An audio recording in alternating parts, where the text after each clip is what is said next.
በ1888 ዓመተ ምህረት በኢትዮጵያ ምድር እንዲህ ሆነ። ለሀገር ሉዓላዊነት፣ ለሰንደቅ ዓላማ ክብር፣ ለሕዝቦች ነፃነት፣ ሀገርን ለወራሪ ያላስደፍርም ያለ መሪ ለሕዝብ እንዲህ ብሎ ጥሪ ያስተላለፈ። እግዚአብሔር በቸርነቱ እስካሁን ጠላት አጥፍቶ አገር አስፋፍቶ አኖረኝ። እኔም እስካሁን በእግዚአብሔር ቸርነት ገዛሁ። እንግዲህ በሞትም ሞቴ ሁሉ ነውና ስለ እኔ ሞት አላዝንም።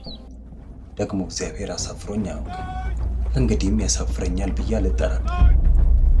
አሁንም አገር የሚያጠፋ ሃይማኖት የሚለውጥ ጠላት እግዚአብሔር የወሰነልንን የባህር በር አልፎ መጥቷልና እኔም የአገሬን ከብት ማለቅ የሰውንም መድከም አይቼ እስካሁን ዝም ብለው ደግሞ እያለፈ እንደ ፍልፈል መሬት ይቆፍር ጀመር።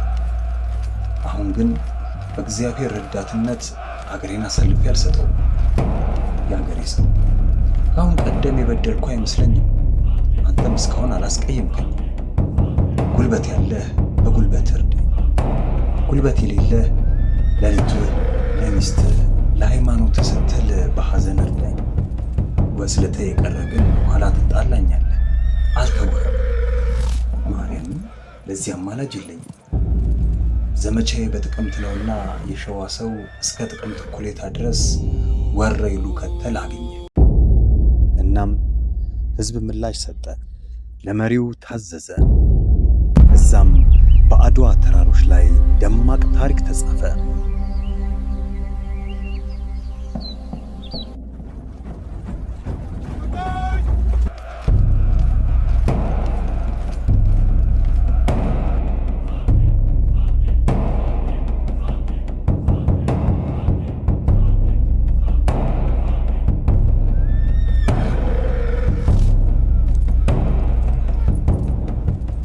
ያ ታሪክ፣ ያ ተጋድሎ፣ ያ ጀግንነት የኢትዮጵያ ብቻ ሳይሆን የመላው ጥቁር ሕዝብ የነፃነት ታሪክ ሆኖ ተመዘገበ።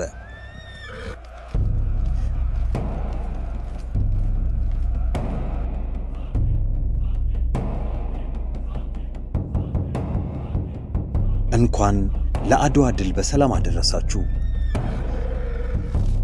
አርሂቡ ፕሮሞሽን እና ኢቨንትስ